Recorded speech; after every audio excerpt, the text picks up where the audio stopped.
करना है कि अंदर जीव का भला हो रहा है और बाहर संसार का भला हो रहा है। एक्शन का रिएक्शन होता है, एक्शन का रिएक्शन होता है। जो भी हम कर्म करते हैं उसका दोनों तरफ असर पड़ता है, अपने कर्म का अपने ही ऊपर और अपने कर्म का समस्त ब्रह्मांड पर, अपने ऊपर कर्म का समस्त ब्रह्मांड पर असर पड़ता है, अपने पर भी और समस्त ब्रह्मांड पर। इसीलिए कर्म का फल भोगना पड़ता है। कर्म का क्या परिणाम होगा यह विचार कर ही कर्म करना है। 20 पितामह सरसैया पर पड़े थे। 100 जन्मों का उनको 100 जन्मों का ज्ञान था कि मैंने कभी पाप नहीं किया है। तब भगवान कृष्ण से पूछा, 100 जन्म से मैं सत्कर्म ही कर रहा हूं, आज मेरी ऐसी गति क्यों हुई? तब भगवान ने उनको दिव्य दृष्टि दी तो कहा, 101वां पिछला जन्म देखो। उसमें उन्होंने देखा कि वे एक राजकुमार हैं। मार्ग में एक अधमरे सांप को धनुष की नोक से फेंका, वह कटीले झाड़ी पर गिरा। जैसे ही वो कांटों पर सांप छिदे थे ऐसे ही भीष्म भी बाणों पर छिदे थे। तब उन्होंने पूछा कि 100 जन्म के पुण्य से पाप क्यों नहीं कटा? उन्होंने कहा 100 जन्म के पुण्य से पाप क्यों नहीं कटा? एक जन्म का पाप, एक पाप। भगवान ने कहा, कर्म की गति बड़ी गहन है, कर्म की गति बड़ी गहन है। कैसे कटता है कर्म का बंधन? अब भक्ति की बात करते हैं। जब ईश्वर से इतना प्रेम हो जाए कि हर कर्म उनके लिए ही करने लग जाए, मछली जैसे बिना पानी के नहीं रह सकती, वैसे ही जब साधक बिन भगवान के न रहे। इस प्रकार संक्षेप में ज्ञान, कर्म, भक्ति की बात करी है।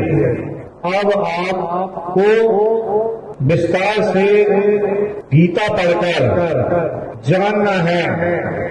संक्षेप में आपने ज्ञान, भक्ति और कर्म की बात कही है, लेकिन गीता पढ़कर ही हमें पूरी बात को जानना है। अभियोगपीठ के लिए सत्य और न्याय, सत्य न्याय की स्थापना और असत्य अन्याय का विरोध, यह श्री कृष्ण योगपीठ का कार्य है।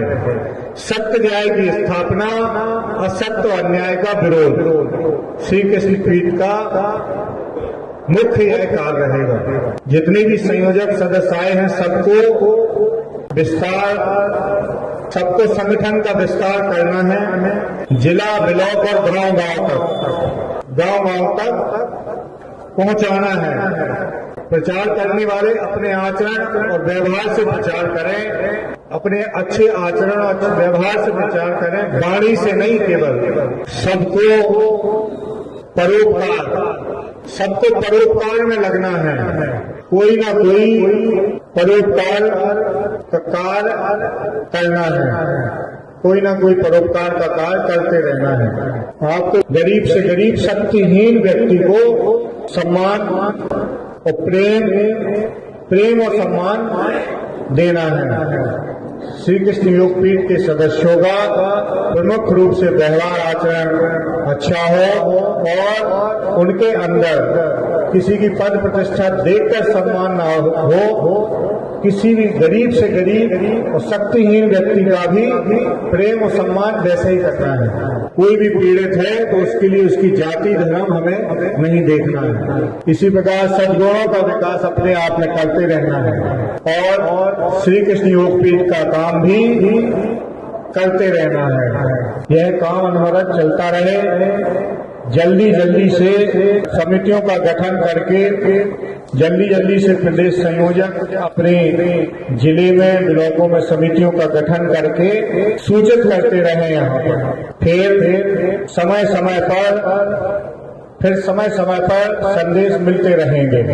एक काम और जरूरी है, 5 मिनट के लिए केवल निर्विचार होकर बैठना है। बहुत महत्वपूर्ण काम है। प्रतिदिन योगपीठ के सदस्यों को 5 मिनट के लिए निर्विचार बैठना है, चाहे ईश्वर को मानो या ना मानो। 5 मिनट निर्विचार बैठना है। विचारों को मन से हटाते रहना है।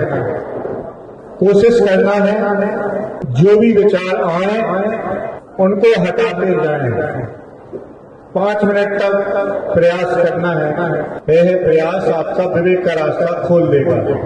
क्या करना क्या नहीं करना इसका बोध होने लगेगा। यह नियम बनाना है, यह प्रतिदिन का नियम बनाना है।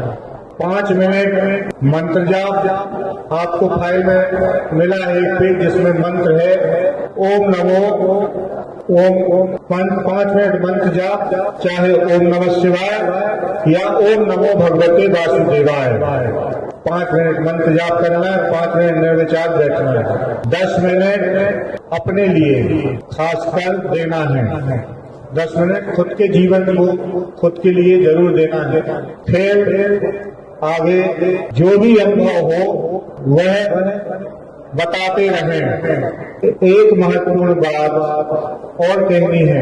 लोग भ्रमित हो जाते हैं कि गीता में कहा मैं ही सब कुछ करता हूँ, मेरी इच्छा के बिना पत्ता नहीं हिलता। लोग कहते हैं चोर चोरी ईश्वर की इच्छा से करता है। इस संबंध में एक नियम है। जो अज्ञानी है जिसने ईश्वर को नहीं जाना उसके लिए कर्म